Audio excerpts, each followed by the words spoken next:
నమస్కారం. మేలుకొల్పు కార్యక్రమానికి స్వాగతం. ప్రముఖ యానిమేటర్ కొత్తపల్లి సీతారాం గారు ఈరోజు మన మేలుకొల్పు కార్యక్రమానికి విచ్చేశారు. వారిని అడిగి యానిమేషన్స్ గురించి తెలుసుకుందాం. నమస్కారం అండి. అసలు యానిమేషన్ అంటే ఏంటండి? యానిమేషన్ అంటే సిపి బ్రౌన్ గారి డిక్షనరీలో ఉంది ఏంటంటే, ఒక క్యారెక్టర్ని లేక ఒక బొమ్మని జీవం ఉన్నట్టు భ్రమ కల్పించాలి, అంటే బ్రతికున్నట్టు భ్రమ కల్పించినటువంటిది యానిమేషన్.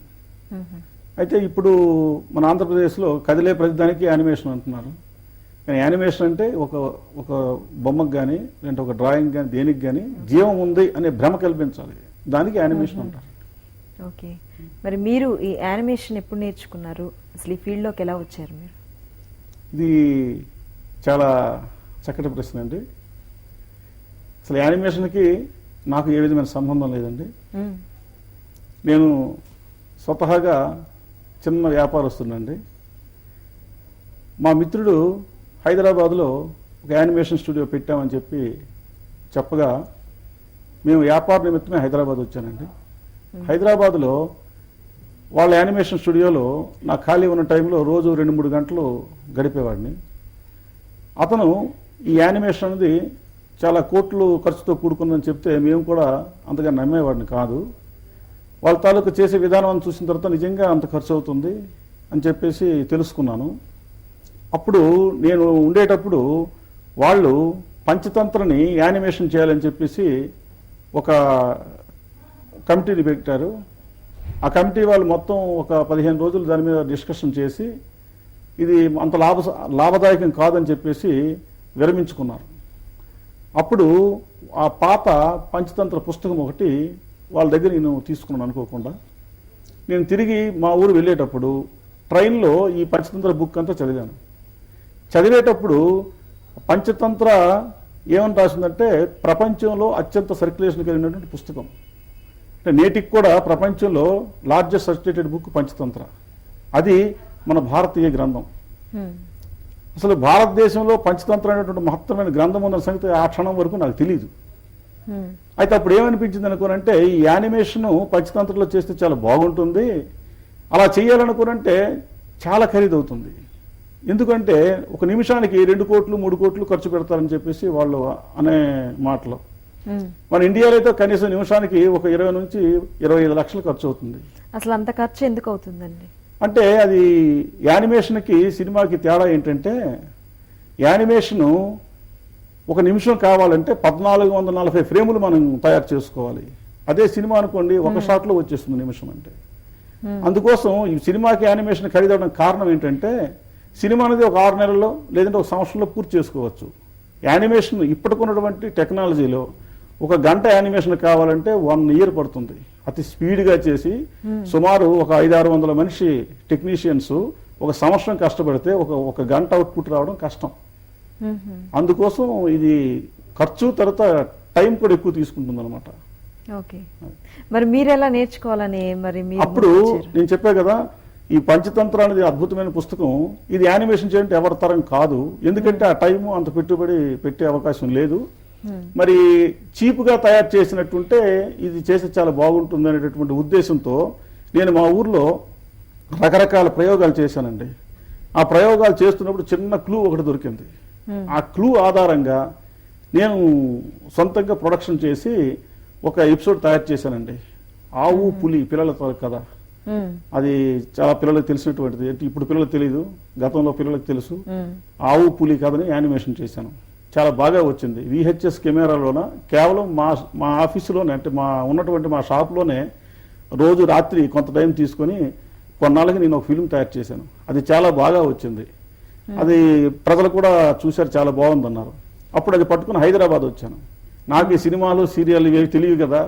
ఈ హైదరాబాద్లో చూపిస్తే ఒక్కొక్క ఛానల్ వాళ్ళు ఒక్కొక్క కంపెనీ వాళ్ళు రకరకాలుగా అన్నారు. నేను ఒక వారం రోజులు ఉండి తిరిగి వెళ్ళిపోతున్న టైంలో అమెరికా వాళ్ళకి లెటర్ ఒకటి రాశాను. అనుకోకుండా నేను వెళ్లే ముందు రోజే వాళ్ళు ఇండియా రావడం జరిగింది.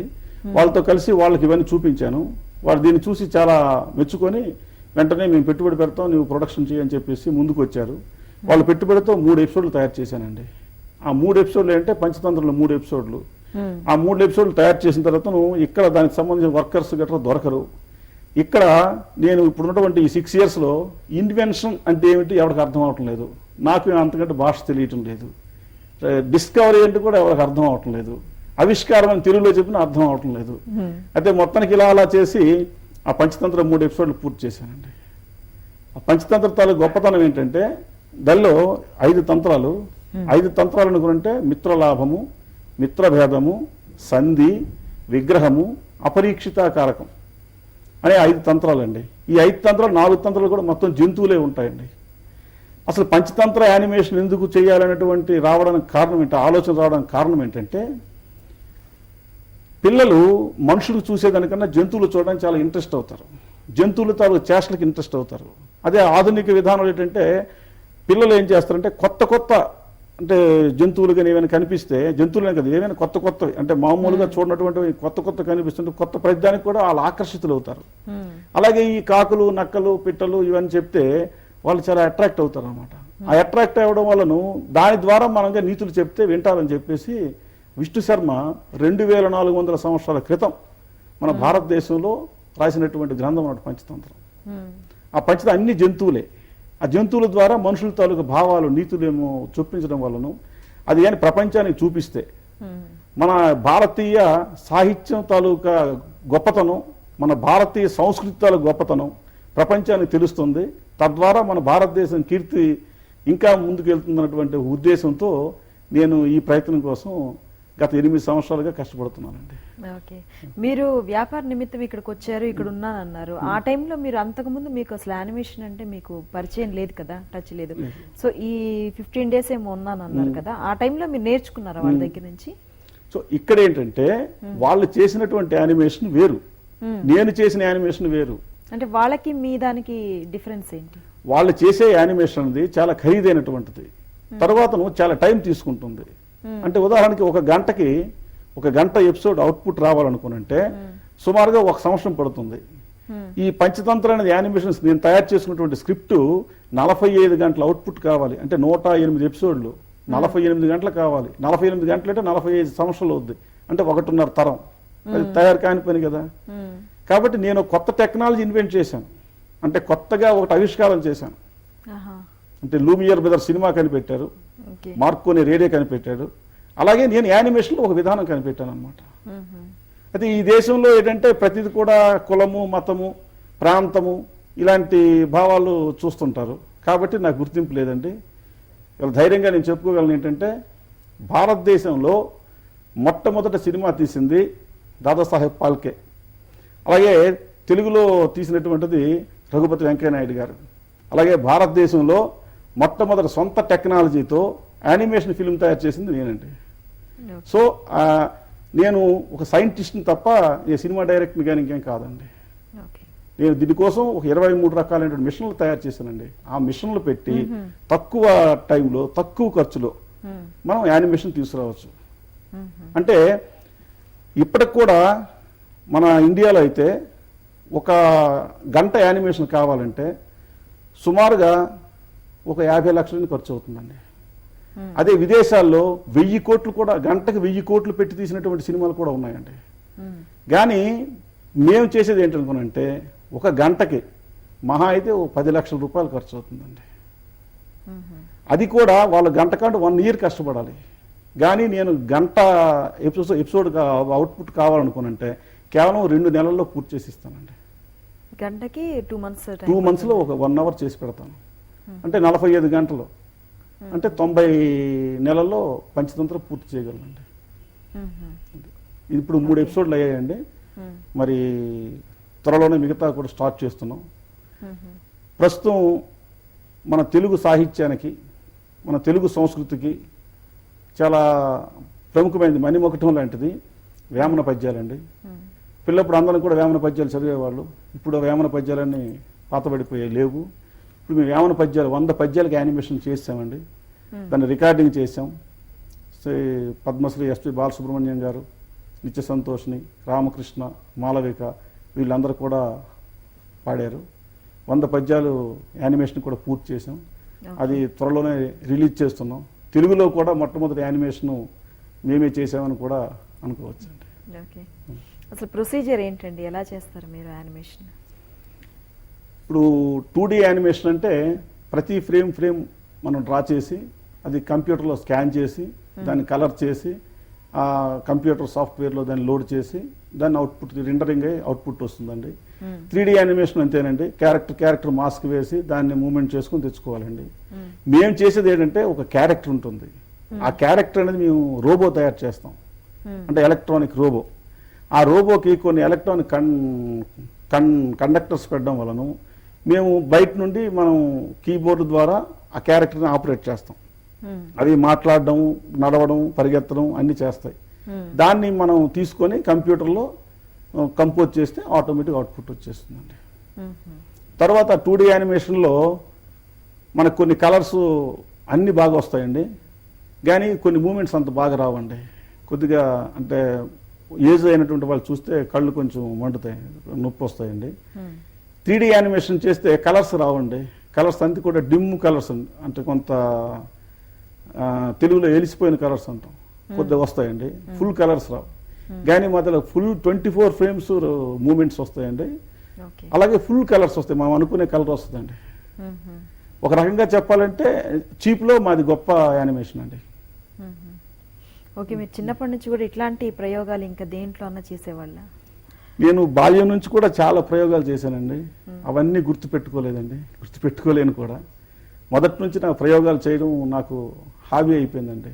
అంటే నాకు అంత గుర్తులేదు, కానీ నేను బాల్యంలో ఉప్పు నీరు కలిసిన తర్వాత అది విడదీయాలంటే ఎలా అనుకోనంటే ఆ నీరు ఉడకబెడితే ఉప్పు వచ్చేస్తుంది అని ఒక ప్రయోగాన్ని నేను మా ఇంటి దగ్గర చేశానండి. అది నేను ఫస్ట్ చేసిన ప్రయోగం అండి. అక్కడ నుంచి చాలా ప్రయోగాలు చేశానండి, చాలా షోలు కూడా ఇచ్చానండి, చాలా వరకు చేశాను. కానీ ఇవన్నీ హాబీగా మాత్రం ఉండేది. ఈ యానిమేషన్ అనేది దానికి వచ్చేసరికి ఇది ఒక ప్రొఫెషన్గా మారిపోయిందండి. మీరు ఎక్కడ ఎంతవరకు చదువుకున్నారండి? నేను ఎలిమెంటరీతోనే ఉండిపోయిందండి, నాకు పెద్ద చదువేం లేదండి. ఎలిమెంటరీ ఎడ్యుకేషన్తో ఉండిపోయింది. తర్వాత ప్రైవేట్గా ఇవి చేద్దాం అనుకున్నాను, కానీ పూర్తి చేయలేకపోయాను. ఎందుకంటే నేను చాలా కుగ్రామంలో, అంటే చాలా పల్లెటూరులో పుట్టానండి. మా ఊరు దగ్గరలో స్కూల్ లేవు, ఇప్పటికీ మా ఊర్లో ఎలిమెంటరీ స్కూలే ఉందండి. Okay okay. తర్వాత వ్యాపార నిమిత్తం అన్నారు, ఏం వ్యాపారం చేసేవాళ్ళు? అంటే మా ఊర్లో జీడిపప్పు ఎక్కువ పండుతుందండి. జీడిపప్పుకి మా పలాస అంటే ప్రసిద్ధి. జీడిపప్పు అమెరికా ఎక్స్పోర్ట్ చేసి చాలా బాగుంటుంది, ఇతను అమెరికన్ కదా అని చెప్పేసి, అమెరికా నుండి వచ్చారు కాబట్టి మనం జీడిపప్పు ఎక్స్పోర్ట్ చేస్తే మంచి లాభాలు వస్తాయని చెప్పేసి ఒక ప్లాన్ చేసుకుని వచ్చానండి. దానికోసం చెప్పేసి ఇంచుమించు ఒక 3 నెలలకు హైదరాబాద్లో ఉండిపోయాను. ఆ ఉండే ఖాళీ టైంలో ఈ యానిమేషన్ చూశానండి. చూసి వెళ్ళేటప్పుడు ఆలోచన చేసి ఇంటికి వెళ్ళి ఇది నేను తయారు చేసిన యానిమేషన్ అక్కడ మా ఊర్లోనే VHSలో చేశాను, అది బాగా వచ్చింది. దాన్ని ప్రజెంట్ చేస్తాను, హైదరాబాద్ వచ్చాను. హైదరాబాద్లో ఇక్కడ ఎవరు కూడా మనకి సహకరించలేదండి, అప్పుడు సహకరించలేదు, ఇప్పుడు సహకరించలేదండి. ఓకే, జనరల్గా యానిమేషన్కి ఎట్లాంటి థీమ్స్ తీసుకుంటే బాగుంటుంది అంటారు? అసలు యానిమేషన్ అంటే పిల్లలున్న ప్రతి తల్లిదండ్రులకు తెలుసండి, పిల్లలు కార్టూన్ సినిమాలే చూస్తారు, యానిమేషన్ ఫిల్మ్సే చూస్తారు, మామూలు ఫిల్మ్ చూడరు. మీకు ఎంత ఇంపార్టెంట్ న్యూస్ వస్తున్నా సరే వాళ్ళు వచ్చేసి ఛానల్ మార్చేసి వాళ్ళు చూస్తారు, చూడకపోతే ఒప్పుకోరు. అది కేవలం మన ఇండియా కాదు, ప్రపంచ స్థాయిలో చూస్తారండి. అయితే యానిమేషన్లో ఉన్నటువంటి గొప్ప విషయం ఏంటంటే, యానిమేషన్ మాత్రము కులము, మతము, ప్రాంతము భేదాలు ఉండవండి. ఇప్పుడు అమెరికాలో నక్కంటే నక్కే, ఇండియాలో నక్కంటే నక్కే. అమెరికాలో కాకి కాకే, ఇండియాలో కాకి కాకే. కాబట్టి దీనికి కులము, మతము, భాష భేదాలు ఉండవండి. కాబట్టి ఇవి ప్రపంచం మొత్తం మీద కూడా దీనికి ఆదరణ ఉంటుంది. కాబట్టి యానిమేషన్ అనేది చాలా ఇప్పుడు ప్రస్తుతం సమాజానికి అవసరం అండి. ఎందుకంటే భవిష్యత్తు అనేది పిల్లల మీద ఆధారపడి ఉంది. ఆ పిల్లల తాలూకు నిర్మాణం ఏంటి, వాళ్ళ తాలూకు పరిసరాల ప్రభావం వల్ల పిల్లలు తయారవుతారు, వాళ్ళ వల్ల సమాజం తయారవుతుంది. ఆ పిల్లలకి మంచి చెబితే, మంచిగాని చూపించగలిగితే పెద్దవాళ్ళు అయిన తర్వాత వాళ్ళు మంచి వాళ్ళుగా తయారవుతారు. కానీ ఇప్పుడు పిల్లలకి ఇలాగే ఈ దెబ్బలాడుకోవడం, కొట్టుకోవడం, తుపాకీలతో కాల్చుకోవడం ఇవే చూపిస్తే రేపు పెద్ద అయిన తర్వాత కూడా సమాజం అలాంటిది తయారవుద్ది. అదే మా పంచతంత్రం లాంటి నీతి కథలు కానీ చూపిస్తే సమాజం మీద మంచి ప్రభావం చూపిస్తున్నటువంటి ఒక ఆశ కూడా మాకుందండి. అంటే మెయిన్ పంచతంత్ర ఇట్లాంటి నీతి కథలు తీసుకుంటే బాగుంటుంది అంటారు యానిమేషన్కి. ఓకే, మరి అట్రాక్టివ్గా ఉండటం కోసం అని మీరేమన్నా కేర్ తీసుకుంటారా? అట్రాక్టివ్ అంటే పిల్లల తాలూకు మనస్తత్వం చాలా భిన్నమైందండి. వాళ్ళు దేన్ని వాళ్ళు పాజిటివ్గా నెగిటివ్గా తీసుకుంటారు అనేది చెప్పడం చాలా కష్టమైన విషయం అండి. కానీ మంచిని ప్రతి వాళ్ళు కూడా ఆదరిస్తారండి. అది మానవుల తాలూకా భగవంతుడు ఇచ్చినటువంటి నిజమైనటువంటి స్వభావం అనమాట. మనం పిల్లల్ని అన్ని రకాలు చూపించినా చివరికి మంచి అని చూపించాలండి. చూపిస్తే వాళ్ళు మంచిని వాళ్ళు ఆకర్షణ చేసుకుంటారు. అది ఇంచుమించు మనకున్నటువంటి ఈ వెస్టర్నైజ్డ్ యానిమేషన్లో అవి పెద్దగా ఉండవండి. అదేమంటే ఫన్, ఎంటర్టైన్మెంట్, ఊసిపోక అంటాం తెలుగులో. ఈ ఊసిపోక తీసినటువంటి కథలే ఉంటాయి. ఇప్పుడు ఉదాహరణ తీసుకోండి, టామ్ అండ్ జెర్రీ అని ఉంటాయి. అది ఇంచుమించు అందరికీ తెలుసు టామ్ అండ్ జెర్రీ. ప్రతి వాళ్ళు పిల్లలు చూస్తారు కాబట్టి పెద్దలు చచ్చినట్టు వాళ్ళతో వెళ్ళి చూడాల్సిందే. కాబట్టి ఆటోమేటిక్గా ప్రతి వాళ్ళు చూస్తుంటారు ఈ టామ్ అండ్ జెర్రీ అనేసి. అది చాలా మంది అనుకుంటారు ఏమిటిది అని చెప్పేసి, కానీ అది తయారీ 60 సంవత్సరాలు అయింది. 60 years క్రితం టామ్ అండ్ జెర్రీ అనే సినిమా ఆ సీరియల్ స్టార్ట్ చేసి తీశారు. 60 years నుంచి ఆ సీరియల్ వస్తుంది ఇంతవరకు కూడా. ఆ 60 years తీసింది కూడా ఇప్పుడు కూడా మనం ఎంటర్టైన్మెంట్ చూస్తాం అనమాట. ఎందుకంటే యానిమేషన్ ఉన్నటువంటి ఆ బలం అలాంటిది అనమాట, దాంతో ఆకర్షణ అలాంటిది. అంటే ఏంటి అంటే ఎలక పిల్లి అనుకుంటారు, ఎలక కాదు పిల్లి కాదు. కానీ దాన్ని ఎందుకు పెద్దవాళ్ళు కూడా చూసి ఆనందిస్తున్నారు అనుకోనంటే దాంట్లో ఏ విధమైనటువంటి పగలు ప్రతీకారాలు లేదంటే ఇంకే విధమైనటువంటి అసహజమైనటువంటి వేటి ఉండవు. కాబట్టి పెద్దవాళ్ళు కూడా ఇప్పుడు యానిమేషన్ చూస్తుంది. తొలి కేవలం పిల్లలు చూసేవాళ్ళు, ఇప్పుడు పెద్దవాళ్ళు పిల్లలు అందరూ చూస్తున్నారండి. ఓకే, మరి ఇది మీరు కొత్త టెక్నిక్ కనుక్కున్నాను అన్నారు కదా యానిమేషన్ తయారు చేయడంలో. సో దీన్ని మీరు ఎవరికన్నా నేర్పించడం జరిగిందా వేరే వాళ్ళకి ఎవరికన్నా? అంటే దీనికి సంబంధించిన టెక్నీషియన్స్ ఎక్కడ లేరండి, ఎక్కడ ఉండరండి. నేనే కొందరు మనుషులకి నేను పెట్టుకొని వాళ్ళకి ట్రైనింగ్ ఇచ్చి నేను ఈ ఫిల్మ్స్ కంప్లీట్ చేస్తున్నానండి. ఇప్పటి వరకు అన్నీ నేనే చేస్తున్నానండి. కథ, screen play, story board, everything నేనే దగ్గరుండి చేస్తున్నానండి. ఇప్పుడు కొందరు నేర్పిస్తే వాళ్ళు కొద్ది కొద్దిగా నేర్చుకుంటున్నారు. మరి కొద్ది రోజులకి కొందరు నేర్చుకొని ముందుకు రావడానికి ఆస్కారం ఉంటుంది. ఓకే, అంటే ఈ యానిమేషన్ నేర్చుకోవడానికి ఏమైనా కోర్సులు ఉన్నాయంటారా? బయట ఎవరైనా ఇంట్రెస్ట్ ఉన్న వాళ్ళు ఎక్కడ నేర్చుకోవాలంటారు? 2D 3D యానిమేషన్ అని 2 రకాలు ఉన్నాయండి. అంటే 3D యానిమేషన్ అంటే డెప్త్ వస్తుంది, 2D యానిమేషన్ డెప్త్ ఉండదు అనమాట. అంటే పొడవు వెడల్పే ఉంటుంది. 3D అంటే పొడవు వెడల్పు లోతు కూడా ఉంటుంది. అయితే వీటికి మంచి మంచి సంస్థలు ఉన్నాయండి. మన హైదరాబాద్ కూడా చాలా సంస్థలు ఉన్నాయి. వాళ్ళు నేర్పుతాం అంటున్నారు, కానీ ఇంతవరకు నేర్చుకొని పెద్ద స్థాయికి వచ్చినటువంటి వాళ్ళు ఇంతవరకు కనిపించలేదు మనకి. అంటే ఒకవేళ ఉంటే ఉండొచ్చు కానీ మన దృష్టిలోకి రాలేదు. ఈ 2D అనే దానికన్నా 3D దానికి భవిష్యత్తు బాగా ఉంటుందని చెప్పేసి అనుకుంటున్నామండి. మరి 2D అన్నది పెద్దగా ఉండకపోవచ్చు అని కూడా నేను అనుకుంటున్నానండి. ఇది నేర్చుకోవడానికి కూడా ఎక్కువ ఖర్చు అవుతుందండి. అంటే కొన్ని సంవత్సరాలు లక్షల్లో ఫీజు తీసుకుంటున్నాయండి.